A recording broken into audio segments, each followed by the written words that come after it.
चलिए बुलेटिन की शुरुआत करते हैं। राज्यपाल हरिभाऊ बागड़े बुधवार शाम आमेर स्थित शिला माता मंदिर पहुंचे। वहां उन्होंने महिषासुर मर्दिनी स्वरूप माता के दर्शन कर पूजा अर्चना की। उन्होंने मां जगत जननी से राष्ट्र और प्रदेश के सुख समृद्धि और संपन्नता के लिए प्रार्थना की। राज्यपाल ने बाद में ऐतिहासिक आमेर किले के दीवाने आम, शीश महल, केशर क्यारी, 27 कचहरी, गणेश पोल और मैजिकल फ्लावर को देखा और साथ ही उन्होंने वहां के शिल्प सौंदर्य और वास्तु विज्ञान को महत्वपूर्ण बताते हुए जल संरक्षण की परंपराओं से सीख लेने का आह्वान किया। उन्होंने किले की मिश्रित पर्शियन, मुगल और हिंदू शैली के मेहराब, गुंबद और शिखर की सराहना की। राज्यपाल ने कहा कि यूनेस्को विश्व विरासत में शामिल आमेर किला राजस्थान ही नहीं पूरे देश का गौरव है। उन्होंने पर्यटन की दृष्टि से इसके वास्तु और कलात्मक पहलुओं का प्रभावी विपणन किए जाने का आह्वान किया है। वहीं राज्यपाल ने वर्षा में हरियाली ओढ़े आमेर की पहाड़ियों के प्राकृतिक सौंदर्य पर मुग्ध होते हुए आमेर से दिख रहे दृश्यों की सराहना की। उन्होंने कहा कि पर्यटन की दृष्टि से आमेर बहुत महत्वपूर्ण है।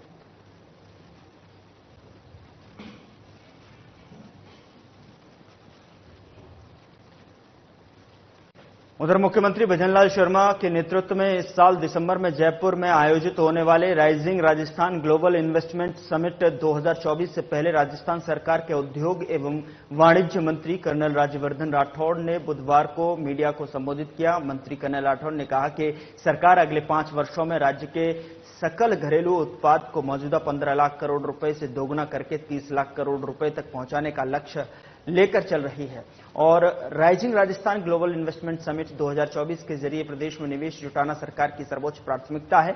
उन्होंने यह भी कहा कि सरकार ईज ऑफ डूइंग बिजनेस के तहत व्यवसाय करने की लागत में कमी लाना और लाल फीताशाही को कम करने का निरंतर प्रयास कर रही है ताकि उद्योग जगत को प्रदेश में काम करने में आसानी हो। उद्योग और वाणिज्य मंत्री ने आगे कहा कि यह ग्लोबल इन्वेस्टमेंट समिट राजस्थान को व्यापार के लिए सबसे अधिक अनुकूल राज्यों में से एक के रूप में प्रदर्शित करने का बेहतरीन अवसर है।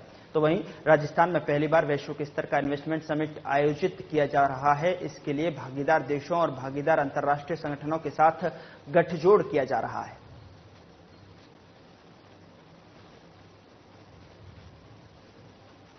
प्रधानमंत्री मोदी जी ने पिछले 10 साल के अंदर पूरे देश और दुनिया के अंदर जो भारत के लिए एक बहुत पॉजिटिव माहौल बनाया, जिसके अंदर भारत में एक स्टेबल सरकार, एक ऐसी सरकार जिसके रिश्ते दुनिया के राष्ट्रों के साथ बहुत शानदार हैं, एक ऐसा संकल्प कि हम देश में ही निर्माण करें, आत्मनिर्भर भारत का संकल्प, देश के अंदर इंफ्रास्ट्रक्चर के ऊपर बड़ी मात्रा पे खर्च, चाहे वो रोड हो, पोर्ट हो, हवाई जहाज हो, हर तरह से, और साथ साथ इन अंतर्राष्ट्रीय रिश्तों से जो हमने ट्रेड रिलेशंस बनाए हैं उसका फायदा उठाते हुए प्रधानमंत्री जी ने संकल्प लिया है कि तीसरी सबसे शक्तिशाली अर्थव्यवस्था भारत को बनना है।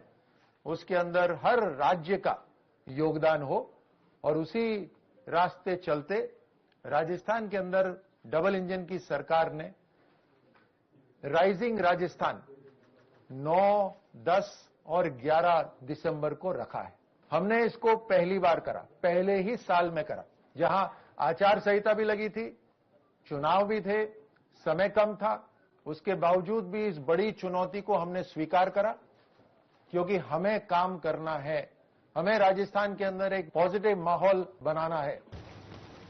उधर जल संरक्षण को बढ़ावा देने और भूजल के गिरते स्तर को रोकने के लिए चलाई जा रही महत्वपूर्ण अटल भूजल योजना के होर्डिंग का अनावरण जैसलमेर जिले के प्रभारी मंत्री जोराराम कुमावत द्वारा किया गया। प्रभारी मंत्री ने योजना के तहत भूजल स्तर बढ़ाने के साथ लोगों को ज्यादा से ज्यादा लाभ पहुंचाने के निर्देश दिए हैं। योजना के अध्यक्ष और जिला कलेक्टर प्रताप सिंह ने अतिथियों की जो योजना की जानकारी प्रदान की। उन्होंने बताया कि जिले की पंचायत समिति जैसलमेर, नाचना और मोहनगढ़ में संचालित हो रही इस योजना में योजना से जुड़े विभागों को जल संरक्षण के कार्यों पर प्रोत्साहन राशि का भुगतान हो रहा है। बता दें कि योजना के नोडल अधिकारी डॉक्टर नारायण दास इड़खिया ने बताया कि योजना से जिले में किसानों को सर्वाधिक लाभ हो रहा है।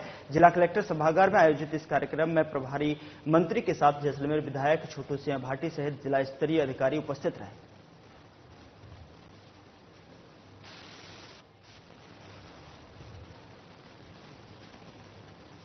उधर सरमथुरा कस्बे में प्रसिद्ध महाकालेश्वर मेले का आज से विधिवत शुभारंभ हो गया है। महाकालेश्वर बाबा की विधिवत पूजा अर्चना के बाद मेले का शुभारंभ किया गया। नगर पालिका प्रशासन द्वारा मेले को भव्य बनाने के लिए 5 दिवसीय सांस्कृतिक कार्यक्रम भी आयोजित किए जा रहे हैं। वहीं बच्चों के लिए मनोरंजन के भरपूर साधन लगाए गए हैं। नगर पालिका ईओ दीपक गोयल ने बताया कि मेले में ग्रामीण सभ्यता को जिंदा रखने के लिए नपा प्रशासन ने काफी प्रयास किए हैं। नगर पालिका प्रशासन द्वारा शहर के लोगों की आस्था को देखते हुए उद्घाटन समारोह को भव्य बनाने के लिए 11 सितंबर को सुबह 8 बजे कैला देवी मंदिर से भव्य शोभा यात्रा निकाली गई, जो शहर के विभिन्न मार्गों से होते हुए महाकालेश्वर मंदिर तक पहुंची। शहर में महाकालेश्वर मेले को लेकर लोगों में जबरदस्त उत्साह दिखाई दे रहा है। मान्यता है कि बहन बेटी और बच्चों को 9वीं के दिन महाकाल बाबा के दरबार में मत्था टेक कर रक्षा डोर बांधते हैं। वहीं एसएचओ गौरव कुमार ने नपा प्रशासन के अधिकारियों के साथ मेले की व्यवस्था का निरीक्षण किया है।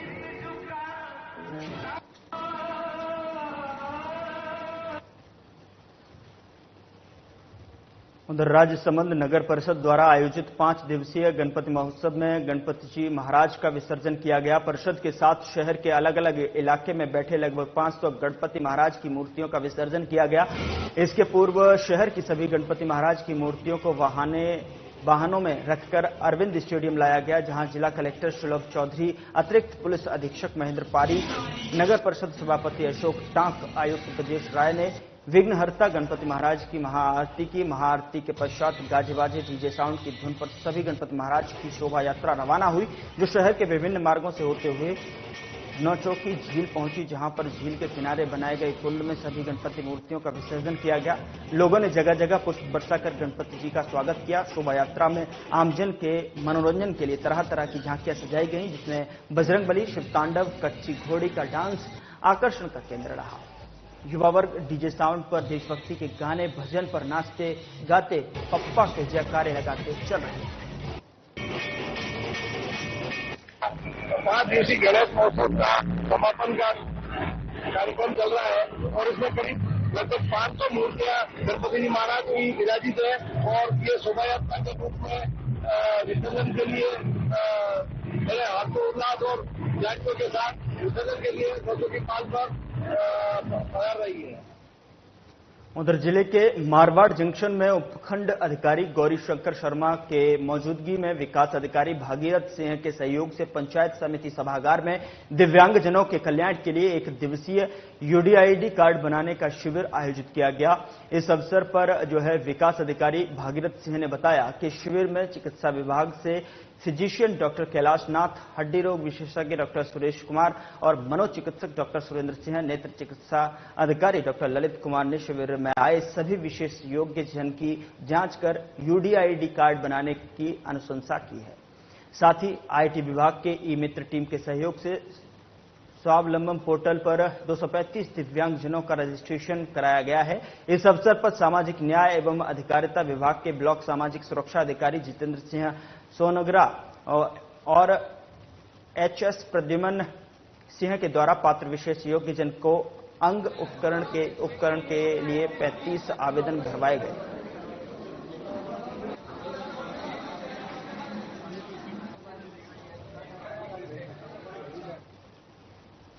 अगली खबर का रुख करते हैं। जयपुर विकास आयुक्त आनंदी की अध्यक्षता में बुधवार को भवन मानचित्र समिति की 303वीं बैठक आयोजित हुई। बैठक में जोन 8 में कई जगहों पर प्रस्तावित आवासीय परियोजनार्थ भवन मानचित्र का अनुमोदन किया गया।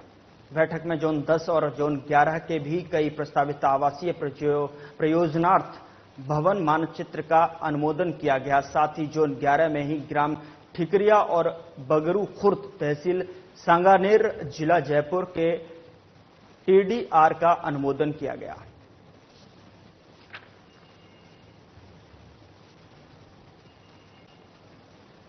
उधर अलवर वार्ड नंबर 20 ब्रह्मचारी मोहल्ले में पानी की समस्या से परेशान महिलाएं मिनी सचिवालय पहुंची और जिला कलेक्टर को ज्ञापन सौंपा। स्थानीय महिलाओं ने बताया कि जनवरी 2024 में पानी की नई पाइपलाइन डाली गई थी जो सही तरीके से नहीं डाली गई।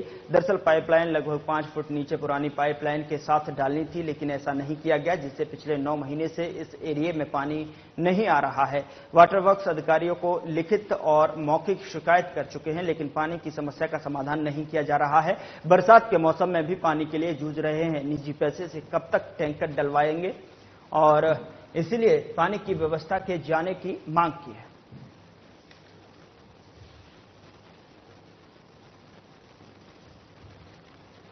हमारे क्या है कि नवंबर दिसंबर महीने में गंदे पानी की समस्या आई थी। गंदे पानी की समस्या आई थी तो हम जो है वाटर पास भी गए, मंत्री जी के पास भी गए, कलेक्टर साहब के पास भी आए। तब हमारी लाइन जो है उन्होंने गंदे पानी को जो है वो तो समस्या का समाधान है, लेकिन जो लाइन डाली वो पुरानी लाइन की लेवल में नहीं है, उससे 2 फुट 2.5 फुट ऊंची है। अब 2-2.5 फुट ऊंचा है, दोनों साइड तो नीची है, तो उसमें पानी चढ़ता नहीं है। अब उसको ये नेगलेक्ट कर रहे हैं कि साहब इससे को। उधर आरक्षण अधिकार मंच की टीम ने मुख्य सचिव और डीओपी सेक्रेटरी से मुलाकात की और राजस्थान लोक सेवा आयोग द्वारा हाल ही में जारी आरटीएएस भर्ती 2024 के विज्ञापन में ओबीसी, एससी, एसटी और एमबीसी जैसे आरक्षित वर्गों के लिए संविधान द्वारा निर्धारित आरक्षण का अनुपालन न होने के संबंध में गहन चर्चा की। प्रतिनिधिमंडल ने मुख्य सचिव और डीओपी सेक्रेटरी को अवगत कराया कि वर्तमान विज्ञापन में आरक्षित वर्गों के पदों की गणना में गड़बड़ी है, जिससे इन वर्गों को पूरा लाभ नहीं मिल पा रहा है। संविधान और आरक्षण के प्रावधानों के अनुसार ओबीसी, एससी, एसटी और एमबीसी वर्गों को उनके अधिकार दिए जाने चाहिए, लेकिन इस विज्ञापन में इसका समुचित ध्यान नहीं रखा गया है। मुख्य सचिव और डीओपी सेक्रेटरी दोनों ने मंच की मांगों को गंभीरता से लेते हुए आश्वासन दिया कि इस मुद्दे पर जल्द से जल्द कार्रवाई की जाएगी और संबंधित पदों की पुनर्गणना कर संशोधित विज्ञापन जारी किया जाएगा।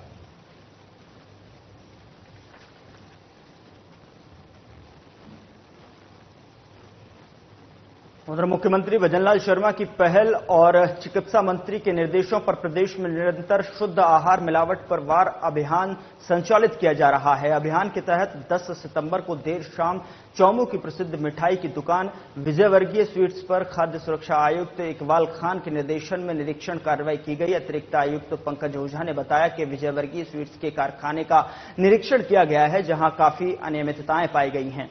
यहां काफी गंदगी पाई गई, खाद्य सामग्री बिना ढके हुए रखी थी, साथ ही मिठाइयों में कृत्रिम रंगों का उपयोग किया जा रहा था। कृत्रिम रंगों के डिब्बे जब्त किए गए। मिठाई बनाने वाले स्थान पर बीचों बीच गंदे पानी की नाली थी। नमकीन तलने की कढ़ाई में गंदगी जमी हुई थी।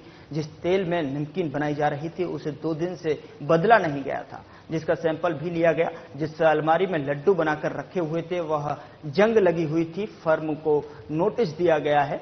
साथ ही मिठाइयों के सैंपल भी लिए गए हैं, जिन्हें लेबोरेटरी में भेजा गया है।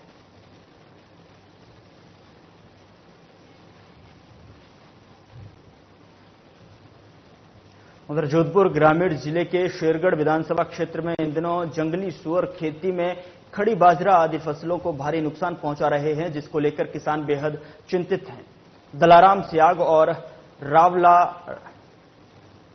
रावलराम प्रजापत सहित किसानों ने उपखंड अधिकारी शेरगढ़ को ज्ञापन देकर बताया कि शेरगढ़ विधानसभा क्षेत्र में मलिनाथ नगर, हनुमंत नगर और हिम्मतपुरा आदि गांवों में जंगली सुअरों की संख्या दिन प्रतिदिन बढ़ती जा रही है, जो खेतों में खड़ी बाजरा आदि फसलों को बर्बाद कर रहे हैं। पालतू पशु भेड़ बकरियां भी प्रतिदिन शिकार होती जा रही हैं। आए दिन सुअर पालतू भेड़ बकरियों को मार रहे हैं। रात्रि में किसान अपने खेत में जाने से डर रहे हैं। जंगली सुअरों से बचाव के कारण किसानों द्वारा हाई वोल्टेज बैटरी लगाई जा रही है, जिससे अत्यधिक करंट के कारण मानव हानि की भी संभावना बनी रहती है। किसानों ने प्रशासन से संबंधित विभाग द्वारा इन आवारा जंगली सुअरों को पकड़कर अन्यत्र ले जाने की मांग की है, ताकि किसानों को राहत मिल सके।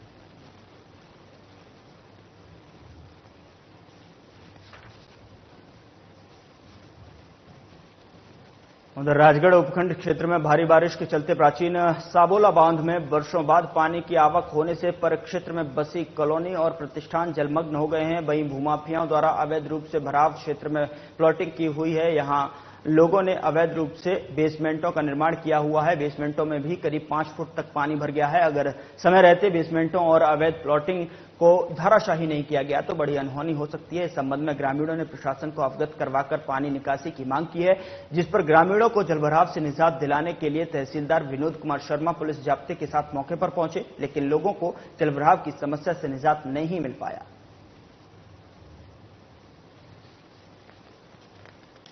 बांध सागोला बांध में बराव क्षेत्र में बहुत चरणों का कई दिनों से पानी बार बार आ रहा है, जिसमें कुछ बंजारा बस्तियों के लोगों के मकान बने हुए, जिसको पानी को निकालने के लिए प्रशासन द्वारा खूब बार 5 घंटे तक प्रयास किया गया, परंतु इसका जमीन के लेवल में पता ही नहीं लगा कि इसकी मोरी किस साइड की है, किस दिशा में है।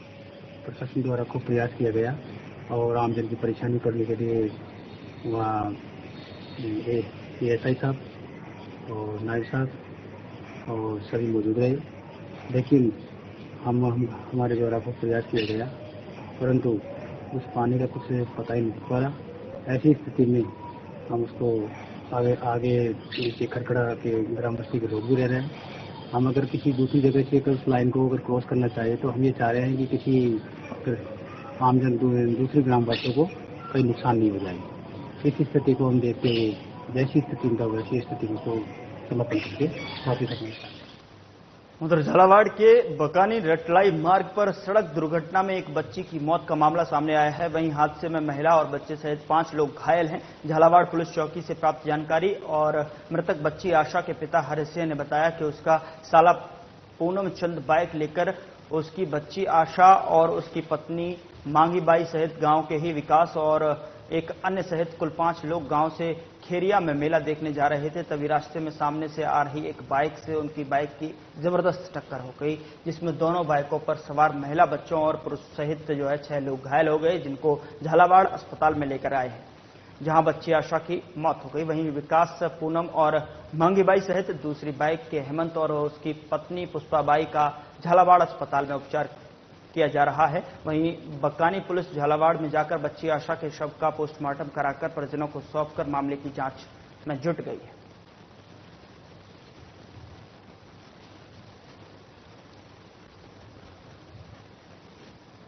उधर अलवर काला कुआं 4 सेक्टर स्थित एक सूने मकान को चोरों ने निशाना बना लिया और चोर मकान के अंदर कूदे और कमरे में लगे दरवाजे की जाली काटकर कमरे में गए। अलमारी में रखी 2 सोने की चैन और 50,000 की नकदी लेकर फरार हो गए। मामले की सूचना मिलते ही पुलिस मौके पर पहुंची और घटनास्थल का जायजा लिया।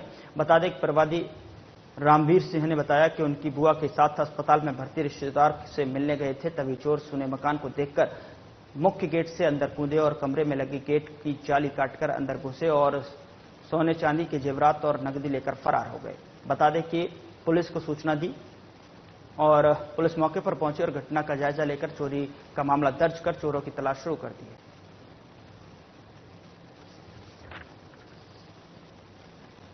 घटना सर ये हुई थी कि हम अभी 6 बजे हॉस्पिटल चले गए थे, तो 9:30 बजे के बीच में कोई जाली तोड़ के अंदर आ गया और 2 चैन है और 50,000 समथिंग कैश है और कुछ सामान और भी है। ये मैन तो चला गया और बस ये था सर। कितने की लगभग चोरी होगी? कम से कम अब लगा लो सर 2 तोला सोने और 50,000 रुपए हैं, तो हो गए 2 के समथिंग। हाँ जी। किसका मकान है ये बुआ जी रेणु गुप्ता जी। हाँ, मैं यहाँ हम यहीं रहते हैं सर। कहाँ गए थे आप सारे? हम हॉस्पिटल गए हुए थे। वो भी नहीं, किसी को देखने गए थे, इनके मामा जी भर्ती हैं, उसको देखने गए। खबरों में आगे बढ़ते हैं। खबर अलवर से है, जहां पर शिवाजी पार्क थाना क्षेत्र ऑटो स्टैंड पर ऑटो पलटने से करीब 8 से 10 महिला गंभीर रूप से घायल हो गईं, जिनको घायल अवस्था में जिला अस्पताल में लाया गया, इलाज के लिए भर्ती कराया गया, जहां सभी महिलाओं का इलाज जारी है। घायल के परिजन लालचंद जाटव ने बताया कि घायल हुई महिलाएं एक ही परिवार की हैं और बुध बिहार से सुबह ऑटो में बैठकर कारोली गांव में प्याज लगाने गई थी। उसके बाद जैसे ही वो प्याज लगाकर बुध बिहार अपने घर लौट रही थी, तभी ऑटो अनबैलेंस होकर सड़क पर पलट गया। ऑटो में बैठी करीब आधा दर्जन से अधिक महिलाएं घायल हो गईं और ड्राइवर के हाथ में फ्रैक्चर हो गया है। बता दें कि सभी घायल महिलाओं को इलाज के लिए अस्पताल पहुंचाया गया है। जहां सभी महिलाओं का इलाज चल रहा है। भैया हमारे यहाँ पे बुद्ध विहार से अलवर से बुद्ध विहार से करौली गए थे प्याज लगाने के लिए। तो वहाँ से वापस आते समय शिवाजी पार्क में एक रास्ते में कुत्ता आ गया, तो उसको बचाने के चक्कर में एक्सीडेंट हो गया। तो टेम्पो पलटा है क्या है? हाँ, टेम्पो पलट गया। कितने लोग बैठे हुए थे? उसमें 8 से 10 लेडीज थी। जो चला रहा था जो ड्राइवर उसको ज्यादा लगी, जो आगे बैठे थे उनको ज्यादा लगी। अच्छा, तो ये कब हुआ था हादसा? ये अभी हुआ आज 1 घंटा पहले। अच्छा, फिर उसके बाद कहाँ लेकर आए आप? गवर्नमेंट हॉस्पिटल लेकर आए सबको। उधर पाली जिले की रानी उपखंड के जवाली गांव के नरेगा श्रमिकों ने ग्राम पंचायत के ग्राम विकास अधिकारी, रोजगार सहायक और नरेगा जेईएन को हटाने की मांग को लेकर जिला कलेक्टर को ज्ञापन सौंपा है। नरेगा मजदूरों ने बताया कि लंबे समय से ग्राम विकास अधिकारी और नरेगा जेईएन नरेगा मजदूर और मेट को परेशान कर रहा है। बेवजह मेटों को ब्लैक लिस्ट करने की धमकी भी दे रहा है। वहीं एक मजदूर के चोट लग जाने पर उपचार के लिए एक मेट को ब्लैक लिस्ट भी कर दिया है। श्रमिकों ने ग्राम विकास अधिकारी, नरेगा जेईएन को तुरंत प्रभाव से हटाने की मांग को लेकर जिला कलेक्टर को ज्ञापन सौंपा है। गोसर भूमि सारागृह विकास कार्य जवाली में नरेगा का काम चल रहा है। वहां से एक लेबर के पैर के लग गई थी, तो मैं लेबर को लेकर अस्पताल गया। अस्पताल जाके वहां से मैंने उस लेबर को इलाज करवाया, इसकी पर्ची कटवाई, उसको टीका लगवा के फिर मैं जितने दिन में से साइड पर कोई अधिकारी आ गए, जैसे पेमाराम जी एलडीसी आए, ग्राम विकास अधिकारी सुरेंद्र जाट और मोहित त्रिवेदी जैन साहब, ये आए और बोले कि लेबर दूर के बैठे और इतनी भयंकर बरसात हो रही थी कि लेबर वहाँ खड़ी नहीं हो सकती थी, लेकिन दूर दूर बैठी थी कि सबके एब्सेंट लगाओ, सबके एब्सेंट लगा दो। एब्सेंट लगाने के बाद फिर 2 मिनट या 5 मिनट में लेबर पास में आ गई, बोले कि एब्सेंट क्यों लगा रहा, तो कहीं दूसरा मेट कहाँ है, क्या दूसरा मेट सर के। उधर नगर पालिका परतापुर गढ़ी के वार्ड संख्या 15 में सुभाष चंद्र बोस स्टेडियम के पास अधूरी पड़ी नालियों से पानी बाहर आने से दुकानदार और आमजन परेशान हैं। दुकानदारों का कहना है कि वर्तमान में बारिश के कारण दुकान पर बैठना भी दुश्वार हो गया है।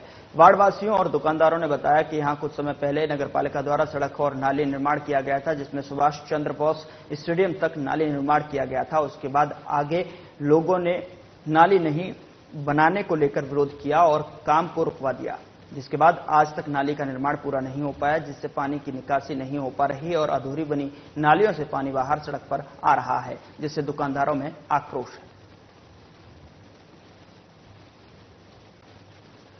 समस्या ये है कि नगर पालिका की दुकानें हैं और नगर पालिका ने अभी रोड बनाया है और रोड के नेकारी बनाई है, यहाँ पर एंड कर दिए ये, और पानी जो है पूरा रोड पे दुकान में गिरा खाएगा तो कहाँ से आएगा। और यहाँ नगर पालिका वाले अगर बनाने के लिए आते हैं या कोई भी आता है तो उसके लिए नेता लोग पहले आ जाते हैं कि हम यहाँ पानी नहीं निकालने देंगे। अच्छा, तो न इधर निकालने देते हैं, न इधर निकालने देते हैं, पानी की निकासी कहाँ से करेंगे। फिलहाल बुलेटिन में इतना ही। नमस्कार।